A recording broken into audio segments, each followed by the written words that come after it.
Hey, it's Charlie at Charlie Slybox, and something different that happened today is Max had questions, and he hasn't had questions for a while because I've been raising him up right, and finally he came up with some questions. I think these were he went fishing with a beginner,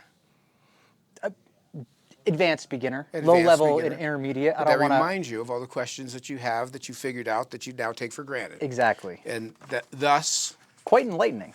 Friends, that's why we're here. It was quite enlightening, Yes. apparently. Yes. We're going to talk about fishing. This is Max's title, Fishing the Riffle. Sort of like fishing the hatch. I'm kind of just It is. Yeah. A into hatch, these. a riffle, Yes. the riffle, specific riffle. What would you like to know about fishing the riffles? I would like to know why are fish in riffles. I would like to know the various techniques involved. Oh, don't get in ahead fishing of riffles. yourself. Let's Okay. handle these one at a time. So yeah, first question is. I think the first question is, what is a riffle? Ah, that's a great point. River systems are made up of rivers, riffles, runs, and pools. So a riffle is broken bottom, uneven bottom, some chop on the water, as opposed to a run that is slightly faster moving but slicker on the surface. So broken water. Broken water would be what a riffle is. A pool being a long kind of glidey lake-like thing. Riffles are typically shallow, although depending on the size of the river, it's all proportional. So a giant river might have a riffle that's 4 feet deep, or 6 feet deep for that matter. They can be quite deep. For probably the intents of what we're trying to talk about now, shallow riffles. If people don't think about this, like when you fish from a boat, I think about this all the time. Like all the fast water spots are elevation changes. It's where the river dropped down. So a riffle is sort of where it levels out a little bit, but it has dropped down before that, and it's got some speed to it. And there's various speed riffles. A medium fast, knee deep riffle is about a perfect trout riffle. 2 feet deep, 18 inches deep, something like that. And I think one of the things I said to you about this was I almost surprised myself on Monday with how shallow we were catching fish. It almost felt like we should see their backs sticking out of the water. Sure. It can never be too shallow. As long as their faces, their eyeballs can be under the water. As long as their gills are underwater, yeah. It does not matter. Why do they like to be there? The reason fish like to be there, and that's so. This is the whole gist of you should be fishing riffles. You should be fishing riffles every time you go fishing from spring till fall. Anyway, they kind of crowd up in pools, in the wintertime kind of thing, or runs anyway. But in what happens in riffles is the bugs are concentrated. The bugs all come out of a riffle, or end up getting. I shouldn't say they come out of a riffle. They don't necessarily. They could come out of anywhere, but they're that's a moving conveyor belt. So even if they came out of a riffle above, they're still going to be coming through that riffle. What that is broken water that gives the fish cover, so they're not super exposed in think of shallow, very slow moving water. They'd be very exposed. With a broken surface, they've got some protection in there. There's some fish or birds can't see in, that kind of thing. But those bugs are concentrated in less area. If you've got 8 inches of water, they don't have to move 2-3 feet up to kind of catch everything. They can just kind of move back and forth to get those bugs. So fish move into a riffle to eat. So typically during a hatch time, when there's bugs hatching, bugs in the drift, and whether it's at the beginning of the hatch where it's just the nymphs just starting to drift, or even as they're starting to emerge and kind of move up through the water column, which will happen while you stand there and fish, those fish are going to move into the riffle. When I get to the river in the morning, I always look in the riffles first, and sometimes sometimes if you're there real early, maybe they're not there yet. The bugs haven't started moving. The fish move into the riffles when the bugs do, when the bugs start moving. If there's no bug activity, you probably won't find fish in a riffle. They move into the riffle to eat. So if there's not any bug activity, you probably won't find fish in the riffle. Now that doesn't mean you're seeing bugs on the surface. Doesn't mean necessarily that you're seeing anything outside, above the water that's happening at all. What they're seeing is the nymph activity underneath. So they move up into that riffle to eat. It's just a more concentrated concentration of bugs. It's just where they can get to them. Yeah. Typically, it seems like once it gets going good, it seems like the biggest fish will either be at the head of the riffle or at the end of the riffle. They're very rarely in the middle for some reason. I don't know why that is. I guess it depends on the size of the riffle, you know, They on just the want a prime section. spot. Yeah, They they can all bully everybody out the of the biggest prime fish spot. always has the best spot. But yeah, that's why they're there, to eat. They go in the riffle to eat. So you should fish a riffle all summer. And that's kind of the point. That's the gist of this. Is the yes. fish that are there is no guessing. Yeah, they are there to eat. They're They are not, there to eat. you know, and that's, you know, from like a beginner's perspective is, you know, you might walk up to a deep pool and see a bunch of fish glued to the bottom of it. And I remember doing this when I first started fishing and be like, man, I can see them. They're in there. I'm going to fish to them. Those fish are not eating. Yep. Those fish that are up in 8 inches of water that are harder to see. You know, sometimes you got to stand there and put your hands around your glasses and cover your eye, you know, cover your brim, get some glare off of it. You can see so many of those fish if you stop and look. Yep. Which goes back to always stop and look first. Yep. And I think as somebody who maybe gets a little too excited and doesn't stop and look as much as he should, I think the operation that I always or the assumption that I always operate under is if I see one or two or I spook one or two, Yep. there's probably 20. There are more. Yep. You know what I mean? Might as well There's probably 100. Yeah. Is the just gist start of that. fishing it. Yep. Just fish it. Yep. Are there any bugs that are or hatches that create more of a riffle concentration of fish or less of it? To me right now spring is like classic riffle fishing because you get the blue wing olives and it's sort of the first time that they push up in there. Is that true of all of the hatches that you see It over is, the like I say, summer? have summertime hatches. You know, I actually wrote in my notes, not so much midges. You know, you'll get fish, you know, on a heavy midge hatch day, kind of push up out of the run into the tail end of a riffle, but it's got to be going pretty good for them to do that. Beyond midges, it seems like every hatch is this, you know, as far as the bugs being concentrated, you know, I don't think it matters which bug it is. It could be caddis, it could be PMDs, it could be, you know, any sort of mayfly. You know, the fish will be up in the riffle eating them. You know, stoneflies to some degree, you know, especially if there are, you know, like stonefly hatches when salmon flies are migrating, fish will get pushed next to the edge because that's where the bugs are going. You know, they're going to a spot. I can't think of a spot that doesn't apply aside from midges. And I think something really interesting that kept playing in my head, or something when we did that podcast on fishing the hatch, real light bulb moment for me in that one was the idea that it's not that the fish are just there for the bugs that are coming out of that riffle. There could be bugs that came out of a riffle a mile up. Absolutely. But every time they recirculate through the riffle, every time they get pushed into another riffle, they're condensed into a smaller amount of water and they are more likely to be. So there could be, you know, maybe stoneflies they do live in the riffles, but maybe they're kind of throughout the river. Sure. But when they go through the riffle, Right.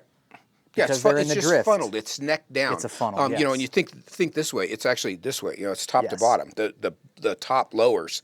I almost think of them as like filter feeders, like the trout are in there with their mouths open, and like a bug can't escape below or above them. There's They a much just kinda, easier chance for them to, and that's a perfect example of what I always look for in a riffle. Is if you see a fish in a riffle that's moving around like that, he's eating. You know, if you can get, you know, very often if you get in front of them, they see you and spook. But if you can get in front of them, or if you're like on a high bank where you can kind of look down at it, you see them opening their mouth. Yep. And they, you know, left unmolested, they're mowing. You know, they eat everything that comes by them. Yes. When it comes to actually fishing a riffle, how would you? There's kind of different kinds, like you said. There's sort of deeper, faster shelving riffle stuff. There's sort of that walking pace, knee or shin deep or less stuff. To me, that's the kind of stuff that I think of on our rivers. That's exactly what I would talk. Yeah, walking speed is a good way to.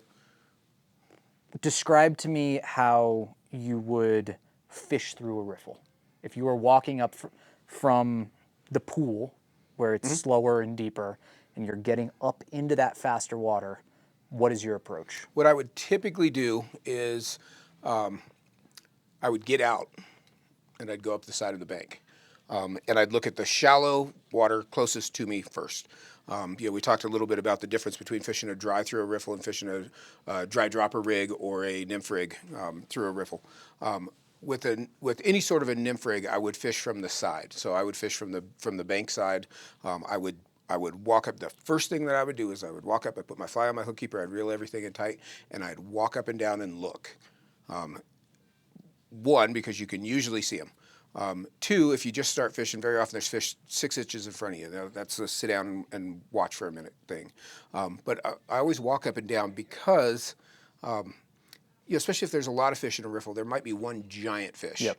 And if you're just kind of randomly shooting and don't look for him first, you might stumble upon him. You might also you might hook a smaller fish and scare him. That's the key, yeah. So the key is just kind of look ahead of time. And if there is a big fish, just target that. Start there. He's there to eat. It's probably your best shot at that fish. Your first cast is your best shot. If you've caught 3 or 4 fish out of the riffle, it kind of puts everybody on edge, kind of thing. Depends a little bit on the depth of the water. Deeper water, those fish will be less prone to get scared off by their buddies getting caught. If they're in super shallow water, one little fish could blow it all up. Yep. And although if the hatch is going really good, they'll come right back. Well, and that's kind of what we were doing on Monday. Is like you can catch a fish or 2 or 3 or 8 out of a riffle.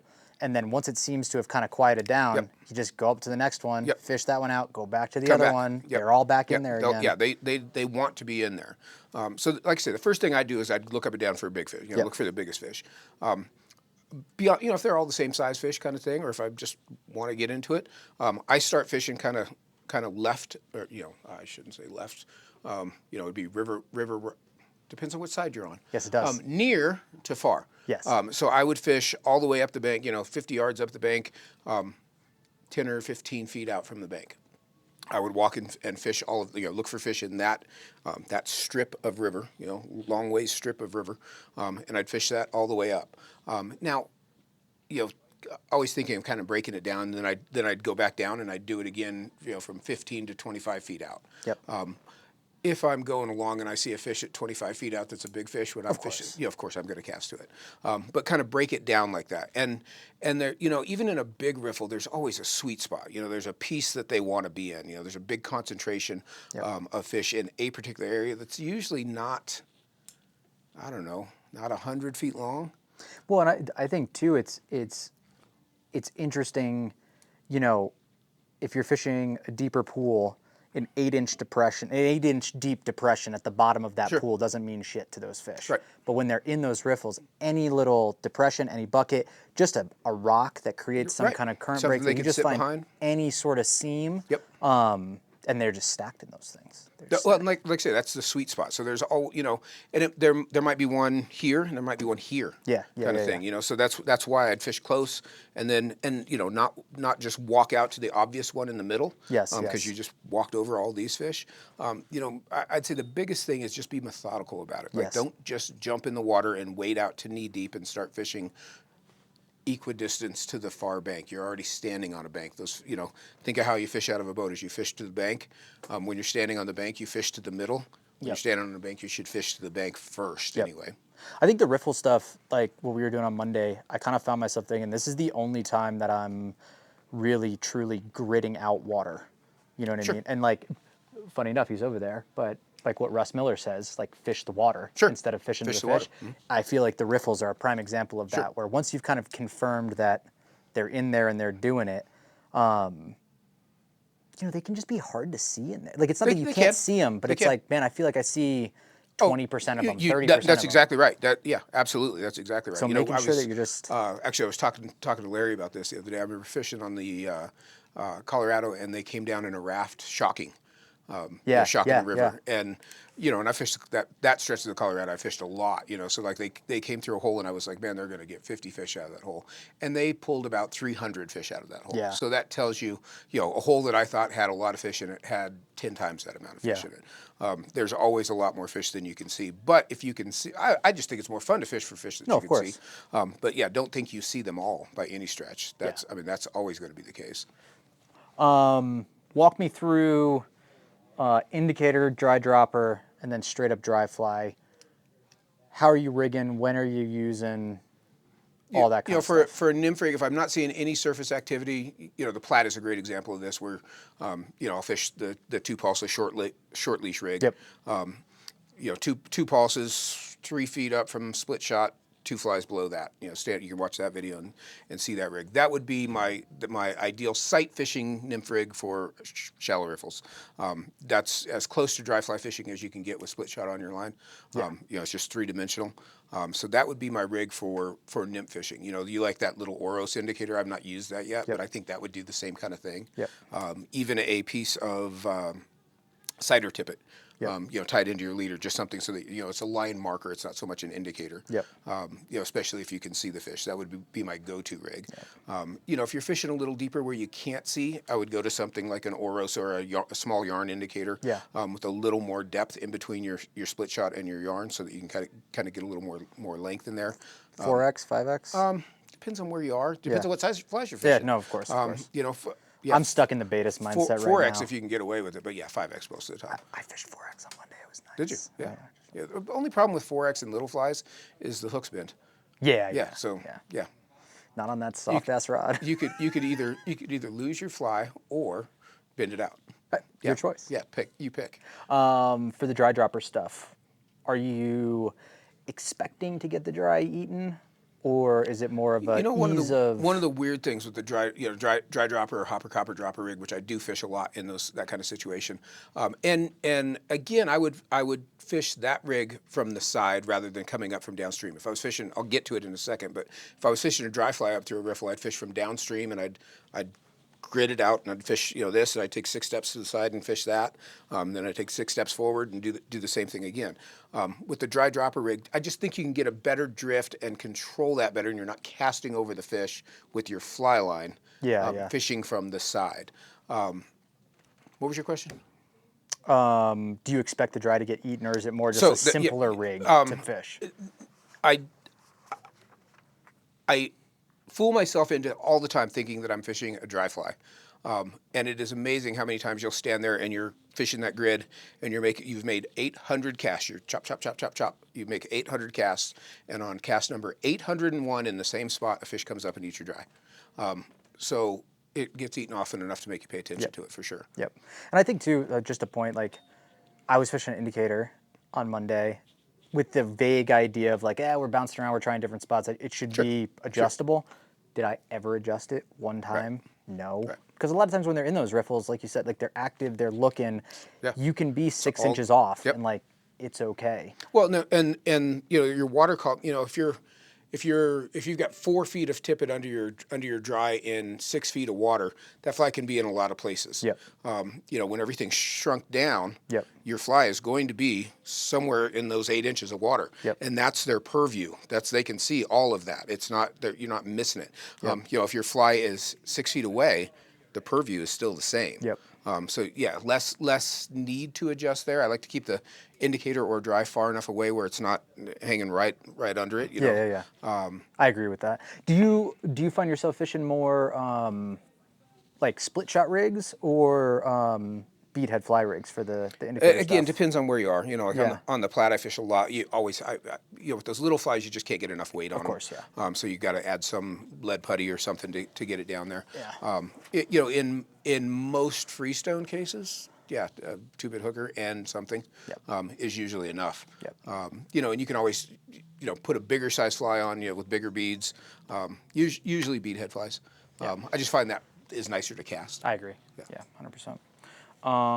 What about just like straight dry fly fishing? This would be more summertime. I guess, So I mean, summertime, that's the kind of shotgun thing.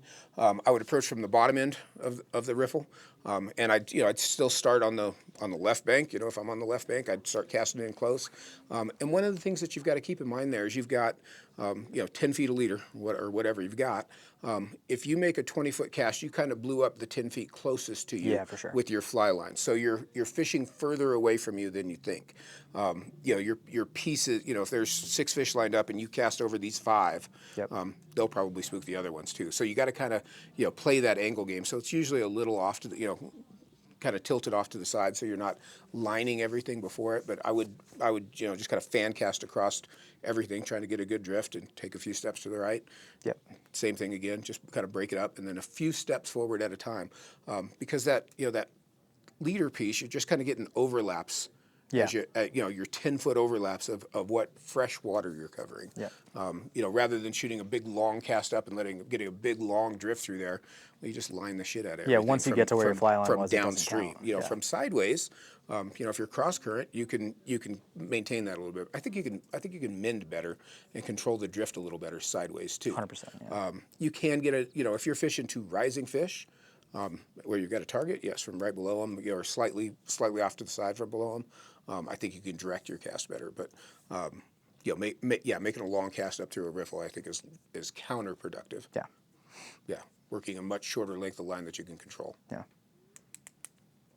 Look at that. I couldn't possibly have answered all these questions. I kind of went through my little deal here. What rod, you asked me? The best rod to use when fishing a riffle Yeah. is the rod that you have in your hand. Yes. I don't think that was a serious question. Depends on what you're fishing. Yeah, if you're fishing a big salmon fly, you might use a 6-weight. I do a lot of this with a 4-weight. For sure. And I think the point of this video for people who are still watching 21 minutes in, you know what I mean? Sure.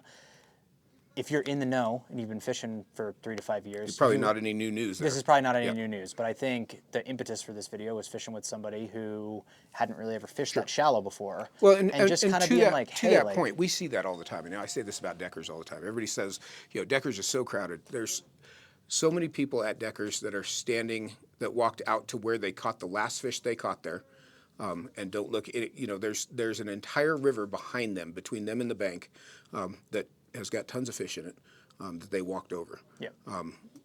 The river starts at the dry land and ends at the dry land. Yes. And you should pay attention to And all of it. oftentimes the fish that you're looking for your little Instagram picture and stuff like that is in that marginal water. Oh, absolutely. That's where because guess what? You haven't been fishing it. Well, and if it's yeah, exactly. Nobody's been beating it up, and there's a lot of big fish that tuck up in that super shallow stuff because nobody fishes it. Exactly. The best fish I caught on the Eagle the 2 best fish that I caught on the Eagle on Monday were the 2 shallowest fish. Really? Yep. And Grant called me on Saturday or whatever and was like, you should go down there. And he said the same thing. He was like, biggest fish I caught was in like 8 inches of water or something like that. He was like, I don't know how its eyeballs weren't out. Yeah. And I do think it's people say that trout are I hear this all the time, that trout are worried about birds and predators and all that kind of stuff. Sure. Dude, on these rivers, they're worried about fucking us. Us, 100%. We are the predator. Yep. And if it was just birds, they wouldn't be in that shallow stuff. Realistically, it's probably a safer spot for them too, because they see you coming. Exactly. Because you stumble into the water and they run off and go hide. No, they He's saw here you now. coming. Yeah. If you sit 10 feet back on the bank like the old bull and watch around for a minute, I've been telling you, kids. I've been telling you. You could be what you could also do is you could be like the young bull, not sit back, but just cast up the bank. You could still run up the bank, but just cast in front of you. You know what I'm going to make you do? I mean? I'm going to make you go fishing and not bring a rod. That'd be crazy. It would. Straight jacket. You're just gonna have to. I did that with you and Russ. I sat there. And the ball gag. Leave me out of here. Leave me out of your fantasies.